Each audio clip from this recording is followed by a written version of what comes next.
The evening had already fallen over the city. Lights shimmered in the windows, and the streets below were slowly emptying. Inside one tall office building, most of the lights were already off. Only a few people were still working, and Adam was one of them. His desk lamp cast a warm glow over the papers. He rubbed his face and sighed quietly, feeling the weight of another long day. Today he had promised himself to go home on time, but he didn't. A colleague appeared at the door with a tired smile.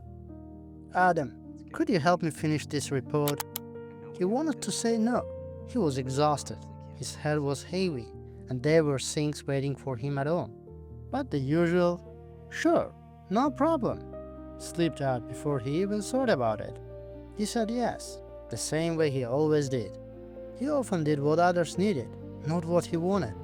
He could cancel plans with friends or give up a weekend just to avoid letting someone down. People appreciated it. They called him reliable, calm, and kind.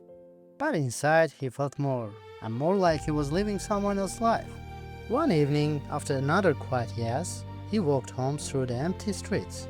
The cool air brushed his cheeks, and with every step, his thoughts grew clearer. Why couldn't I just say no? Why do I keep doing things I don't want to do? He thought. He wasn't angry at his colleague or his job. He was angry at himself, for once again betraying what he truly felt.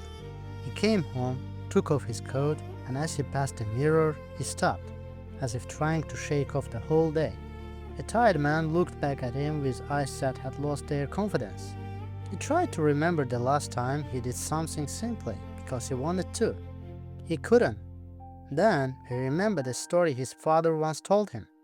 It was about a bird that lived in a golden cage. It was fed, praised, and admired. It got used to comfort, to safety, to shining walls. But one day, the door of the cage was left slightly open. The bird stayed at the sky, afraid to fly. And then it took a step and sang for the first time, not for those who listened, but for the wind touching its wings. That story suddenly felt too close. Adam realized he had been living in the same kind of cage, not made of gold, but of other people's expectations. A few days later, during a morning meeting, something happened no one expected. His colleagues were discussing a new project. As always, Adam was ready to nod in agreement. But when his turn came, he suddenly said he saw things differently. The room went quiet. Someone looked at him in surprise, and others stayed silent. But for the first time in years, he felt not fear, but relief, as if he had just spread his wings. Since then, he started to speak more honestly. If he didn't want to go somewhere, he stayed home. If something didn't feel right, he said it calmly. Sometimes people were surprised, sometimes they respected it.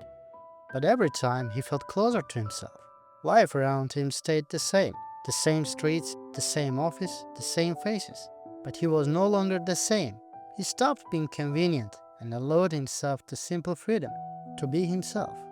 One day, when someone asked what had changed, Adam smiled and said, "Maybe I just started listening to myself." Stop trying to be perfect for everyone. One day you will understand. Real strength isn't about pleasing others. It's about being honest with yourself. And only then you will feel quiet peace inside, when everything finally falls into place. My friends, thank you for listening until the end.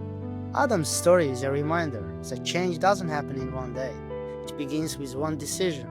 Listen to yourself a little more, and your life will slowly follow. See you in the next chapter.